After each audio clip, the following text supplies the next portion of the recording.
안녕하세요. 친절한 주치 내과 전문의 김태균입니다. 오늘은 고 LDL 콜레스테롤 혈증의 치료제이자 만능 심혈관 질환 예방약인 스타틴에 대해 설명드리겠습니다. LDL 약물 치료로는 스타틴, 에제티미브, PCSK9 저해제 등등 여러 가지 있지만 그 중에서 스타틴 사용이 90%에 이를 정도로 절대적입니다. 그래서 오늘 일단 이 스타틴에 대해서만 말씀드리도록 할게요. 자, 우리가 콜레스테롤을 하루 매일매일 1g씩 쓴다고 했을 때 일반적으로 간에서 800ml를 만들고 식이 콜레스테롤로 먹어서 충당하는 게 200ml 정도의 비율이에요. 근데 이 스타틴은 그 간에서 생산하는 800ml를 차단합니다. 그래서 어떤 약보다 혈중 콜레스테롤 LDL을 떨어뜨리는 효과가 매우 큽니다. 그리고 이게 심혈관 질환 예방 효과도 아주 확실히 입증되었기 때문에 현재 가장 많이 쓰이는 고지혈증 약이라고 할 수 있습니다. 자, LDL 수치가 얼마면 스타틴 치료를 시작할까요? 고혈압은 140에 90, 당뇨는 당화혈색소 6.5부터 치료합니다. 굉장히 간결하고 명확하죠. 하지만 고지혈증은 그렇지가 않습니다. 2022년 한국지질동맥경화학회 진료지침 제5판을 보시면 본인이 가지고 있는 신체 상황이나 질병에 따라 먼저 위험군을 5그룹으로 분류를 합니다. 여기서 본인이 급성 심근경색증이 있다면 어떤 예외조항 같은 느낌으로 LDL 수치와 상관없이 무조건 복용하고요. 이 그룹을 제외하고 방금 5 위험군 중에 초고위험군이면 LDL 수치 55 이상이면 스타틴 복용, 고위험군이면 LDL 수치 70 이상이면 복용, 당뇨병이면서 유병기간이 10년 미만이고 주요 위험인자가 없다면 LDL 100 이상이면 복용, 중등도 위험군이면 130 이상이면 복용, 저위험군이면 160 이상이면 복용하는 것이 스타틴 치료의 적응증이자 사실상 오늘의 결론이라고 할 수 있어요. 자, 엄청나게 복잡하죠? 도대체 왜 이렇게 복잡할까요?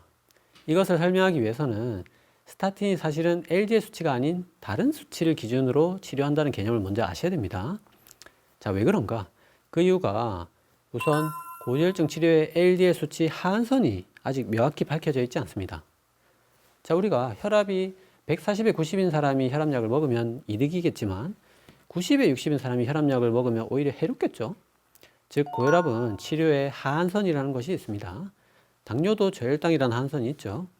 하지만 고지혈증 약은 LDL 수치 160인 사람에게 쓰든 100인 사람에게 쓰든 60인 사람에게 쓰든 계속해서 심혈관 예방의 효과가 나타난다는 거예요. 반면에 고지혈증이 일으키는 합병증은 사실상 뇌경색, 심근경색 밖에 없고 이것도 두 질환이 아니라 심혈관 질환이라는 일종의 하나의 질병으로 볼 수가 있습니다.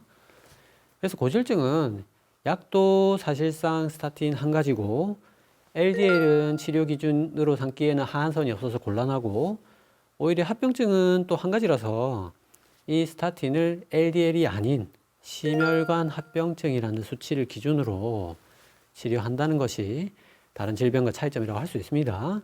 즉 정리하면 스타틴은 고지혈증 약이지만 고지혈증 수치를 기준으로 하지 않고 심혈관 수치를 기준으로 치료한다는 거예요. 그래서 국내에서는 아직 간편하고 정확한 계산 알고리즘이 확립된 게 없기 때문에 일일이 동반 질환이 무엇인지, 내 LDL 수치가 얼마인지에 따라서 개별 위험인자 하나하나를 다 따져서 위험군을 5그룹으로 나누고 LDL 수치를 30씩 끊어서 약을 먹도록 기준을 세우고 있어요. 그냥 딱 심혈관 수치 뭐 10%부터 스타틴 드세요 이런 식이면 참 좋은데 우리나라는 아직까지 하나하나 다 따져야 됩니다. 그래서 다시 치료 기준으로 돌아가 보겠습니다. 초고위험군과 고위험군은 내가 그 질병을 가지고 있는지만 보면 되기 때문에 크게 어려운 게 없습니다. 자세한 거는 지침에 있는 표를 참고해 주시고 여기서 굳이 하나만 설명드리면 당뇨병이 있다면 LDL이 100이나 70이 넘으면 약을 먹어야 된다는 것 정도는 반드시 기억하는 게 좋겠습니다. 근데 이제 질병이 없는 중등도 위험군과 저위험군은 주요 위험인자라는 것을 따져야 됩니다. 이게 좀 어렵습니다. 주요 위험인자는 다음 5가지입니다. 첫 번째 고령. 여기서 고지혈증 기준의 그 고령은 남자는 45세, 여자는 55세 이상부터로 칩니다. 두 번째, 관상동맥질환 조기 발병의 가족력이라는 굉장히 어려운 항목이 있어요. 대충 내 가족 중에 젊은 나이에 심근경색 걸린 사람이 있냐는 거죠. 세 번째로 고혈압이 있으면 위험인자 하나가 되고요. 네 번째가 흡연, 다섯 번째가 HDL 콜레스테롤 수치가 40 미만인 경우입니다. 이상의 5가지 중에 2개 이상이면 중등도 위험군, 하나 이하면 저위험군으로 분류합니다. 근데 여기서 HDL 수치가 60 이상일 경우, 즉 좋은 콜레스테롤 많은 경우는 위험 인자수를 하나 더하는 게 아니라 뺍니다. 즉 HDL 60 이상이라는 조건은 위험 인자가 아니라 보호 인자, 마이너스 위험 인자라고 할 수 있겠습니다. 자, 굉장히 복잡하죠? 예를 한번 들어보겠습니다. A라는 사람이 있습니다. 이 A씨는 남자 46세고 A씨 부친께서 64세에 뇌경색을 앓은 가족력이 있습니다. 고혈압은 없고 흡연자고요. HDL 수치는 41입니다. 고위험군에 해당하는 질환은 없습니다. 자, 이 경우에 A씨는 위험인자가 고령, 흡연 이렇게 2개이기 때문에 중등도 위험군에 해당합니다. 그래서 이때는 LDL 수치가 130이 넘으면 뒤에 또 설명드리겠지만 생활습관 교정 먼저 하시고 그래도 130이 넘으면 그때는 약을 먹어야 됩니다. 자, 또 B라는 사람은 여자 53세고 B씨의 모친께서 64세에 심근경색을 앓은 병력이 있습니다. 고혈압이 있고 비흡연자고요. HDL 수치는 65예요. 역시 고위험군에 해당하는 질환은 없습니다. 자, 이 경우에는 위험인자가 조기 발병 가족력과 고혈압 이렇게 2개가 있지만 HDL이 높아서 위험인자 하나를 빼야 되니까 총 위험인자는 1개가 됩니다. 따라서 B씨는 LDL 수치가 160이 넘으면 생활습관 교정 먼저 해보고 그래도 160이 넘으면 약을 먹어야 된다는 거예요.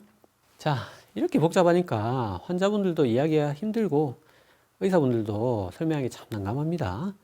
하지만 이 복잡한 상황을 의사들이 진료를 보면서 짧은 시간 안에 완벽히 다 계산해서 약을 처방한다는 사실을 알아주시면 감사하겠고요. 결국은 한국형 심혈관 위험도 계산 공식을 개발해야 이런 복잡한 상황이 끝날 거라고 생각합니다. 자, 여기서 방금 설명드렸던 중등도 위험군, 저위험군은 약물 치료부터 먼저 하는 게 아니고 이전 강의들에서 설명드렸던 콜레스테롤 음식으로 낮추는 생활습관 교정을 먼저 시도해 봅니다. 일반적으로 수주에서 수개월의 음식 조절을 먼저 해보시고 그래도 LDL이 각 기준치만큼 떨어지지 않으면 그때 스타틴 처방을 받아야 합니다. 근데 이런 식으로 고위험군이 아니어서든 어쨌든 약물 치료를 뒤로 미룰 경우에는 반드시 경동맥 초음파, 당뇨 검사 등등 고위험군이 아닌지 검사를 먼저 철저히 하셔야 됩니다. 또 약 먹는 기준 경계에 걸려서 살짝 애매한 상황이라면 요즘에는 관상동맥 혈관 CT 같은 심혈관 질환의 생체 표지자 검사도 고려하셔야 됩니다.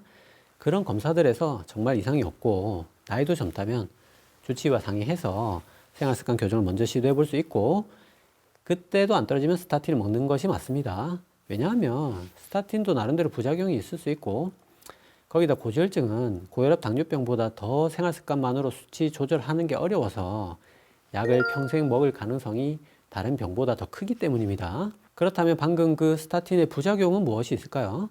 스타틴 부작용으로 현재 확실히 입증된 것이 크게 4가지가 있습니다. 첫 번째, 스타틴 관련 근육 증상이라고 해서 팔다리가 아프거나 하는 등의 근육 증상이 무려 7에서 29%에서 발생한다고 합니다. 굉장히 많죠. 하지만 다른 종류의 스타틴으로 변경하거나 적절하게 용량을 줄이면 스타틴 관련 근육 증상 환자의 95%, 뭐 거의 대부분이 다시 스타틴을 잘 복용할 수 있다고 하고요. 두 번째, 근육이 파괴돼서 콩팥이 손상되면서 드물게 사망할 수도 있는 횡문근 융해증이라는 심각한 부작용이 1만 명당 1명꼴로 아주 드물게 올 수 있습니다. 세 번째, 당뇨병이 10%, 즉 1.1배 더 많이 발병할 수 있습니다. 네 번째, 간 수치가 약 1%에서 3배 이상 상승할 수 있습니다. 자, 이런 스타틴의 부작용들은 사실은 모두 경미하거나 그 확률이 높지 않습니다. 사실 인터넷상에 스타틴의 부작용으로 잘못 알려진 치매나 암은 스타틴을 복용한 그룹과 복용하지 않은 그룹 간의 차이가 없었어요. 따라서 부작용 측면에서 스타틴은 다른 혈압 당뇨약과 비교해도 상당히 안전한 편에 속한다고 할 수 있습니다. 다만 당뇨병이 1.1배이긴 하지만 실제로 좀 더 늘어나는 것은 맞기 때문에 이 점이 좀 걱정이 될 수 있습니다. 하지만 지침에는 당뇨병 발병을 걱정해서 또는 실제로 당뇨병이 발병했다 하더라도 스타틴 적응증에 해당한다면 절대 스타틴을 끊지 말라고 하고 있습니다. 대신에 모든 스타틴 복용자는 당뇨병이 발병하지 않도록 체중 관리와 운동을 하셔야 되고 만약 당뇨병 발병이 심각하게 걱정된다면 당뇨병 발병 위험도가 낮은 피타바스타틴이라는 제제를 복용하는 것을 고려할 수 있습니다. 지금까지 스타틴 복용 기준과 부작용에 대해서 모두 다 설명드렸고요. 자, 이 스타틴은 개인적으로는 우리 환자분들께서 혈압, 당뇨, 고지혈증 약 중에 가장 먹기 싫은 약이라고 생각합니다.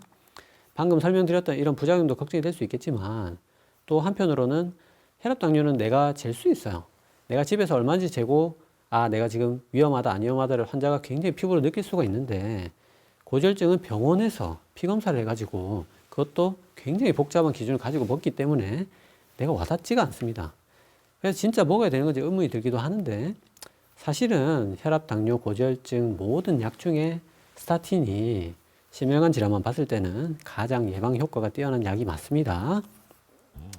만약 고지혈증 진단을 받으셨다면 물론 생활습관 교정을 열심히 하는 게 뭐 가장 대전제겠지만 오늘 설명드렸던 이러한 기준에 본인이 해당된다면 의사하고 잘 상의하셔서 스타틴을 먹어야 되는 사람은 꼭 드시기 바랍니다.